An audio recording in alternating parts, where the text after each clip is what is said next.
Chapter 3, The Last Lesson. I started for school very late that morning and was in great dread of a scolding. Monsieur Hamel had said that he would question us on participles, and I didn't know the first word about them. For a moment, I thought of running away and spending the day out of doors. It was so warm, so bright. In the open field, back of the sawmill, the Prussian soldiers were drilling. It was much more tempting than the rule for participles, but I had the strength to resist and hurried off to school. When I passed the town hall, there was a crowd in front of the bulletin board. For the last 2 years, all our bad news had come from there. The lost battles, the draft, the orders of the commanding officer. And I thought to myself, without stopping, what can be the matter now? As I hurried by, the blacksmith called after me, "No need to go so fast, boy. You will get to your school in plenty of time." I thought he was making fun of me and reached the schoolhouse all out of breath.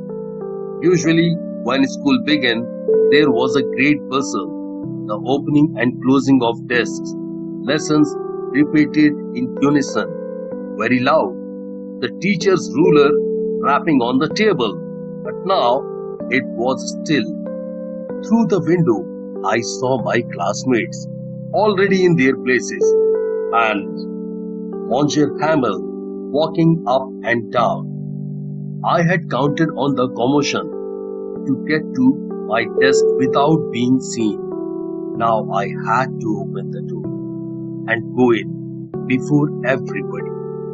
You can imagine how frightened I was. But nothing happened. Monsieur Hamel saw me and said very kindly, "Go to your place quickly, little friends. We were beginning without you." I sat down at my desk.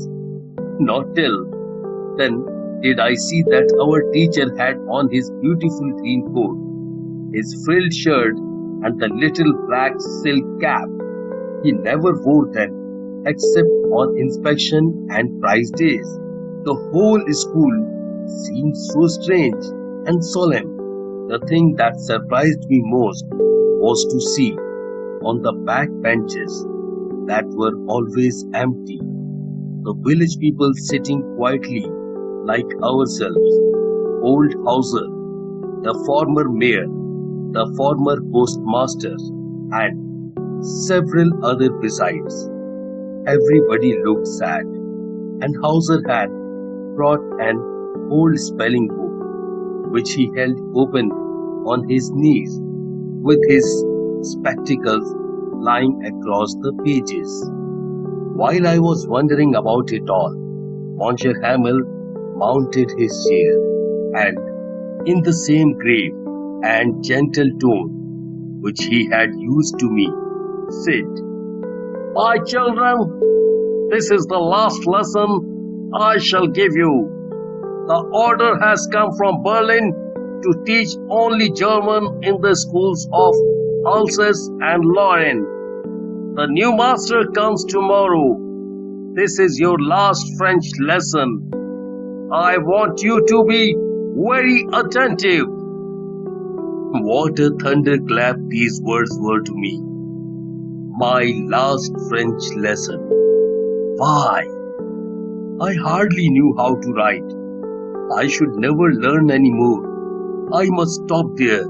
Then, oh, how sorry I was for not learning my lessons, for seeking birds, eggs, or going sliding on the Saar. My books that had seemed such a nuisance a while ago, so heavy to carry, were old friends now that I couldn't give up. And Monsieur Hamel, too, the idea that he was going away, that I should never see him again, made me forget how cranky he would be. Poor man.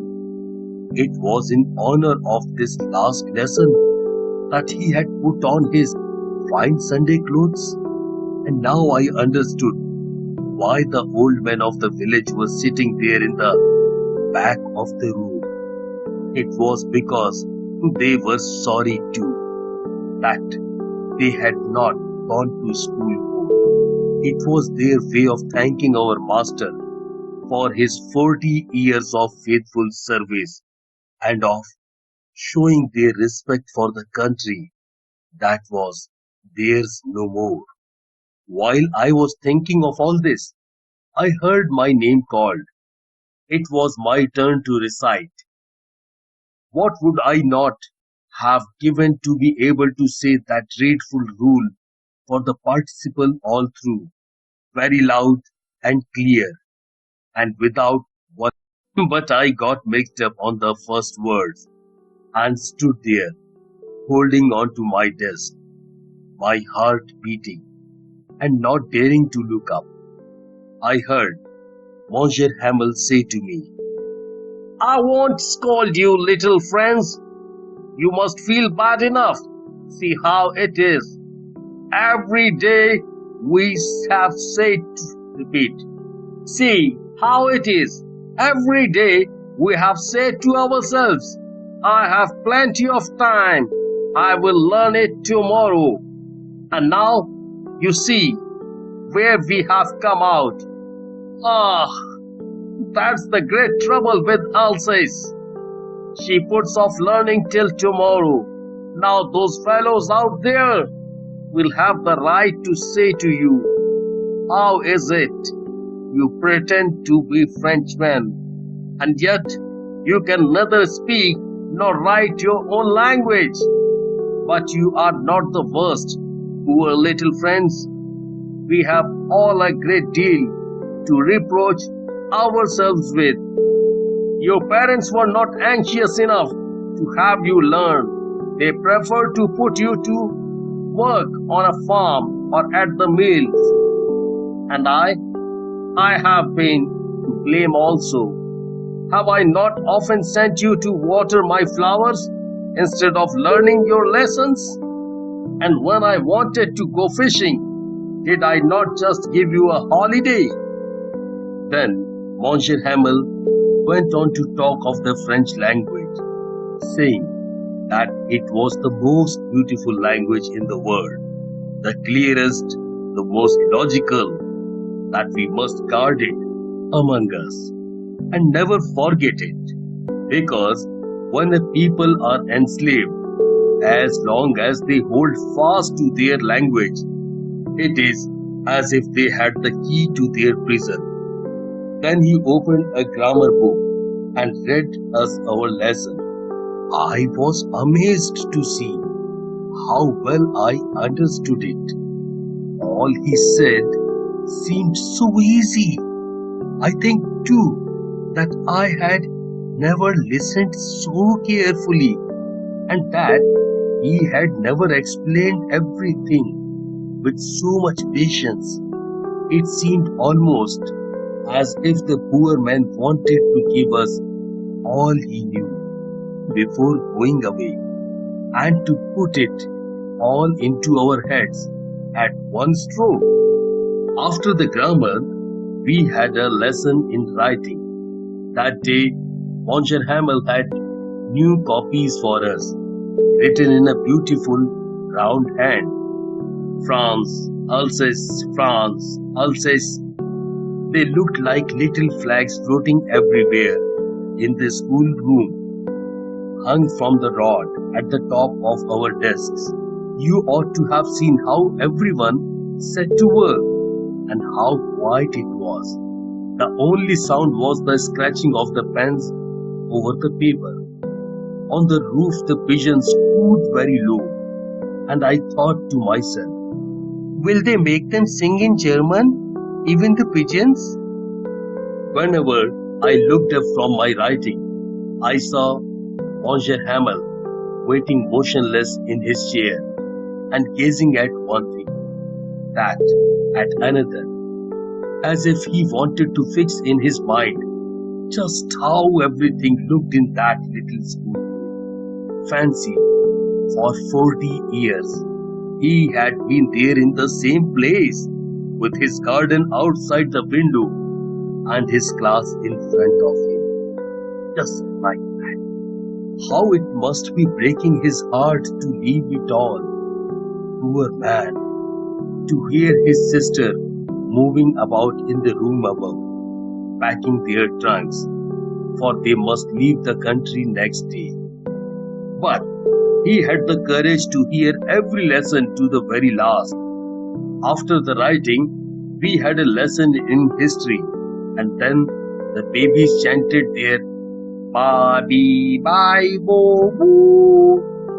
At the back of the room, old Hauser had put on his spectacles and, holding his spelling book in both hands, spelled the letters with them. You could see that he was crying. His voice trembled with emotion, and it was so funny to hear him that we all wanted to laugh and cry. Ah, how well I remember it, that last lesson.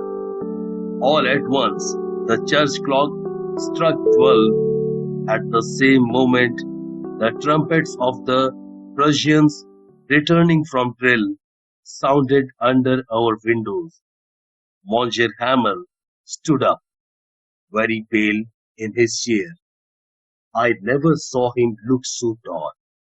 "My friends," said he, I, I, something choked him.